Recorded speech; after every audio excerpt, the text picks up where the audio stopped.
UERJ Entrevista. Temas atuais comentados por professores e pesquisadores. Um espaço para reflexão sobre o nosso dia a dia. No Brasil, um país rico em diversidade de fauna e flora, torna-se essencial a presença de programas de preservação para áreas de território delimitado, a partir do uso sustentável e controlado de seus recursos naturais. Essa é a função das unidades de conservação, ao assegurarem a proteção do patrimônio ambiental brasileiro. É com esses princípios em mente que um grupo de pesquisa do Departamento de Turismo da UERJ desenvolveu um projeto para um estudo da melhor gestão da unidade de conservação do Parque Nacional da Serra dos Órgãos, em Teresópolis. O grupo apresentou sua pesquisa no evento do Instituto Estadual do Ambiente, o primeiro encontro científico das unidades de conservação municipais do estado do Rio de Janeiro, a fim de discutir com a população melhores práticas em uso público do parque. Para nos explicar um pouco mais sobre unidades de conservação, convidamos Clara Carvalho de Lemos, coordenadora do projeto. Clara Carvalho de Lemos é professora do Departamento de Turismo do Instituto de Geografia e coordenadora do curso de pós-graduação em Desenvolvimento Territorial da UERJ. Além disso, possui mestrado e doutorado em Ciências da Engenharia Ambiental pela Universidade de São Paulo. Eu sou Brenda Ferreira e este é o UERJ Entrevista. Professora Clara, obrigada por aceitar nosso convite. Eu que agradeço a oportunidade. Para iniciarmos, professora, a senhora poderia nos explicar um pouco mais sobre a importância das unidades de conservação para o ecossistema brasileiro? Sim. Bom, as unidades de conservação, quando a gente fala de unidade de conservação e a importância delas, é necessário que a gente esclareça, o papel das unidades de conservação no Brasil e no mundo, Unidade de conservação é um termo que a gente usa só no Brasil, No mundo a gente convencionou chamar de áreas protegidas, mas quando a gente trouxe isso para a legislação brasileira, a gente passa a chamar essas áreas protegidas de unidade de conservação. E a gente cria unidades de conservação como espaços terrestres ou aquáticos legalmente protegidos, porque a gente começa a perceber, e isso não é de agora, já vem de muito tempo atrás, que o ritmo de exploração dos ecossistemas no mundo vem num ritmo tão crescente, tão intenso, sem precedentes na história, o nível de que a gente chama de antropização, de ocupação das atividades humanas na Terra, vem de um ritmo tão intenso que se justifica, a gente entende como necessário proteger alguns desses remanescentes que ainda se encontram em condições de conservação, para a gente ter algum tipo de conservação da biodiversidade, essa diversidade de ecossistemas, diversidade de espécies, flora, fauna, a diversidade genética, e esses espaços existem não só nas áreas terrestres, mas também nos ecossistemas marinhos, outros ecossistemas aquáticos, como uma forma da gente garantir que essa diversidade de formas de vida, mas também do patrimônio geológico, de inclusive manifestações culturais e espirituais que acontecem nessas áreas, uma forma de manutenção dessas formas de vida, e que que a gente consiga garantir a reprodução dessa vida nesses ecossistemas remanescentes. Como se dá a relação entre as unidades de conservação e o turismo no Brasil? E o que pode ser feito para incentivar o bom uso público? Bom, quando a gente fala em turismo em unidades de conservação, a gente também usa um termo chamado uso público, O que é esse uso público? É a gente garantir que alguns tipos de uso serão permitidos nessas áreas, Porque elas não são, assim, a gente tem diversas categorias de unidades de conservação, Existem os parques, as áreas de proteção ambiental, as reservas biológicas, as estações ecológicas, são diferentes categorias de unidades de conservação. E elas têm graus de proteção diferentes. Tem umas que são bastante restritivas, em que pouquíssimas atividades humanas são permitidas lá dentro, e outras que são muito mais permissivas. Você tem a área de proteção ambiental, por exemplo, tem o município de Petrópolis, a cidade de Petrópolis, ela está quase toda dentro de uma unidade de conservação. Então, você tem algumas atividades humanas ali que tem algum regramento, algum nível de de proteção, mas não é tão rígido quanto uma estação ecológica, por exemplo, uma reserva biológica. Mas em todas as categorias, até as mais restritivas, o uso público é permitido. Algum grau de uso público, de presença humana, é permitido.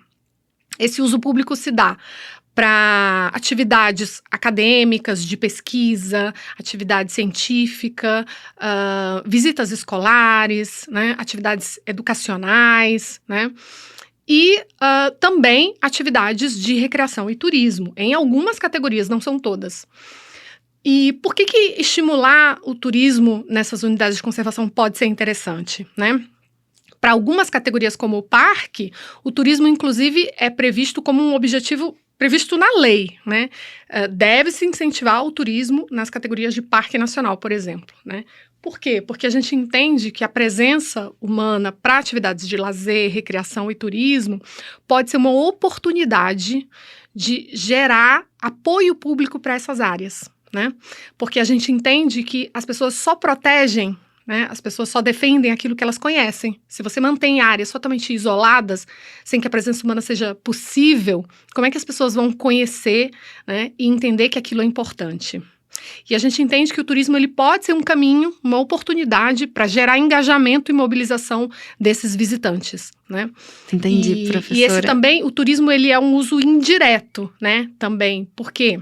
Porque ele não envolve atividade de extração de bens e recursos nessas áreas. Sobre o projeto de pesquisa no Parque Nacional da Serra dos Órgãos, que a senhora coordena, como ele é desenvolvido? Quais as atividades do seu grupo de pesquisa nessa área em Teresópolis? Bom, a minha pesquisa ela é desenvolvida por meio de alunos que me ajudam, que fazem parte da minha equipe, né? Então isso só é possível porque eu tenho alunos de iniciação científica que vão para campo comigo, né? Fazem levantamento de dados. Então a gente faz pesquisas de dados secundários, dados do número de visitantes, dados gerados por outros pesquisadores, como a gente também vai a campo aplicar questionários, fazer levantamento de perfil do visitante, qualidade da experiência, né? E isso só se viabiliza com o apoio das agências, né, da UERJ, com as bolsas, e com os alunos engajados participando, né? Eu tenho um projeto de pesquisa que foi aprovado com apoio financeiro da FAPERJ desde 2019, num edital de apoio às universidades estaduais, né? Então, desde 2019 que eu tenho esse apoio para viabilizar essa pesquisa e que eu só consigo desenvolvê-la porque o ICMBio, né, que é o órgão gestor do Parque Nacional da Serra dos Órgãos, ele também apoia a pesquisa científica dentro do parque. Então, o parque, além de ser uma unidade de conservação, um lugar de conservação da biodiversidade, ele é um espaço de pesquisa. Então, você tem alojamento, você tem biblioteca, você tem auditório.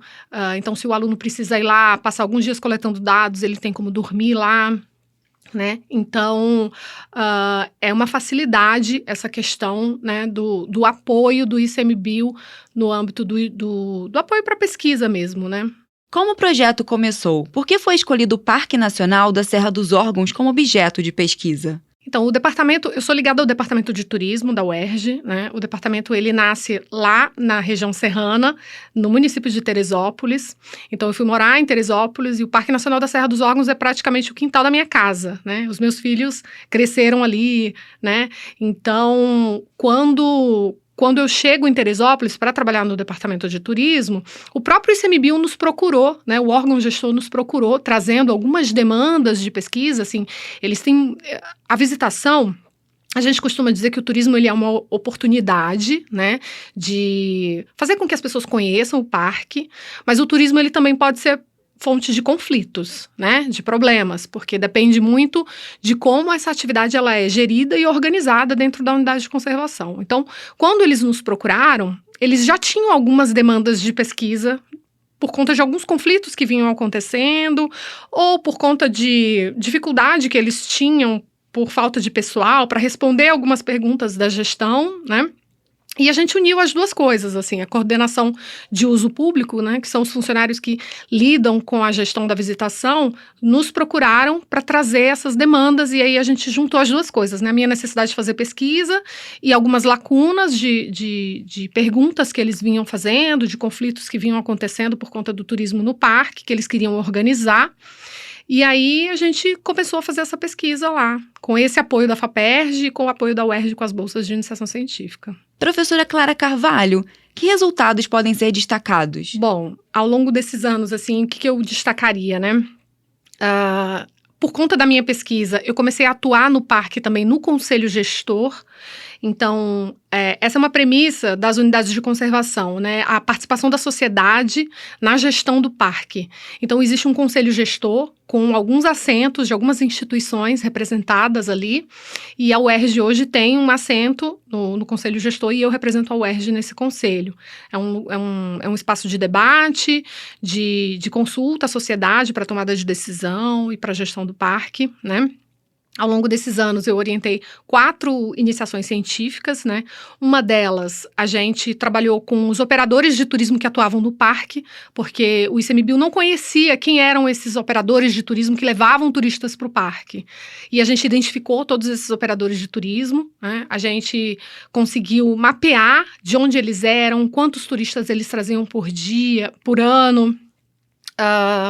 Como é que eles atuavam, quais eram as dificuldades para trazer turistas ali, principalmente na alta montanha, né? Porque ali tem um turismo de montanhismo também, muitas atividades de montanhismo. A gente abriu um diálogo com esses operadores de turismo para identificar quais eram as dificuldades que eles tinham para trazer turistas para o parque. A gente identificou que a maior parte deles são micro e pequenos empresários, ou seja, são pequenos negócios que se viabilizam por meio da existência desse parque, né? Como uma oportunidade de desenvolvimento socioeconômico para esses pequenos empreendedores. A gente fez uma parceria com o programa de monitoramento da biodiversidade, que é feito lá no parque. Ele é feito por meio de armadilhas fotográficas, que são instaladas nas trilhas para identificar a presença de fauna nessas áreas de uso público. Quem faz isso é uma bióloga, que é uma pesquisadora da UERJ também, e a gente começou a usar essas armadilhas também para identificar a quantidade de visitantes que transitam pelas trilhas. Então, a gente descobriu um novo uso para essas armadilhas fotográficas, né? Elas são posicionadas para pegar só do joelho para baixo as imagens, né? Para garantir o anonimato das pessoas, o sigilo. E a gente consegue quantificar hoje a quantidade de pessoas que transitam nas trilhas, além de identificar a fauna, né? Então, a gente identificou que é um uso viável dessas armadilhas fotográficas. Além disso, tem uma aluna agora que recentemente, a Alanis, que ela está fazendo um levantamento dos desafios da gestão do turismo, da visitação no parque pós-pandemia, né? Durante a pandemia e as perspectivas de como é que vai ser essa questão da visitação e do turismo nesse período pós-pandemia, e também pela questão do fim do contrato de concessão no parque, né? O parque, durante 11 anos, havia uma concessionária que geria os serviços turísticos dentro do parque, alojamento, alimentação, bilheteria, estacionamento. Esse contrato terminou e agora todos esses serviços estão sendo prestados pelo ICMBio. Isso é um desafio de gestão, né? E ela está analisando todos esses desafios que se colocaram agora nesses últimos anos. Na sua opinião, o que pode ser melhorado nas gestões das unidades de conservação brasileiras? Bom, se eu pudesse resumir, são muitos desafios, né? Essa é uma das coisas que a nossa pesquisa identificou, assim. O turismo, ele é uma atividade complexa, né? E ele impacta muitas pessoas e gerir pessoas nas unidades de conservação é um processo complexo, né? Principalmente porque a gente tem uma diversidade de perfis de visitantes muito grande, né? Essa foi uma outra coisa que a pesquisa fez, que foi identificar o perfil do visitante do Parque Nacional da Serra dos Órgãos. E a gente identificou que ele é muito diverso, né? Não tem um perfil fechado, né? A gente identificou que muitas pessoas buscam as unidades de conservação, né? Para praticar atividades de recreação e turismo. Então, um dos desafios que se coloca é exatamente essa questão das parcerias para viabilizar os serviços turísticos dentro dos parques, das unidades de conservação. Porque o ICMBio e os órgãos ambientais são órgãos ligados à conservação, né? São órgãos que que lidam com essa questão da gestão ambiental, né, pública. Os serviços turísticos, eles são atividades mais ligadas à esfera privada. A gente está falando, então, por exemplo, de uma lanchonete, de um camping, de um serviço de estacionamento, um serviço de recepção de visitantes, né? E aí, o que esses órgãos ambientais fazem? Eles criam mecanismos de parceria entre a esfera pública e a esfera privada.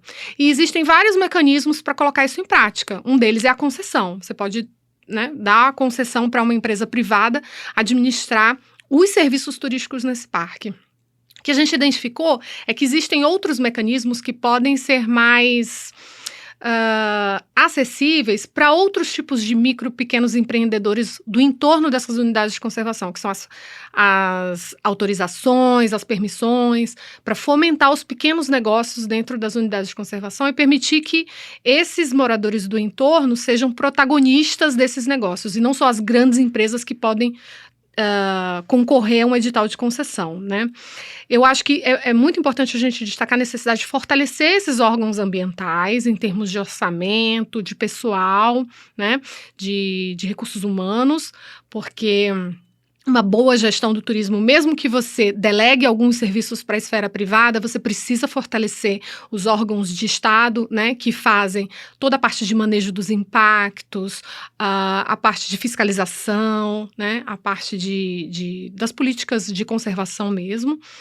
E eu acho que pensar também um modelo de turismo para além da experiência do consumo. Se a gente está falando de uma experiência na natureza, é importante que essa seja uma experiência educativa e transformadora para as pessoas, para que de fato promova uma aproximação das pessoas com a natureza.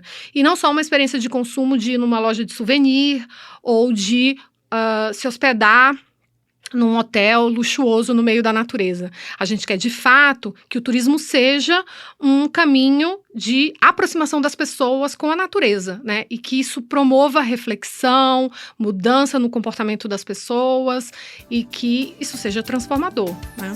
Muito obrigada, professora Clara Carvalho de Lemos, por sua participação. Eu que agradeço, foi um prazer. No UERJ Entrevista de hoje, conversamos com Clara Carvalho de Lemos sobre unidades de conservação. Fique ligado no UERJ Entrevista e acompanhe a Rádio UERJ em www.cte.uerj.br/Rádio UERJ e nas principais plataformas de podcast. UERJ Entrevista. Produção Rádio UERJ. Realização Centro de Tecnologia Educacional, CTE.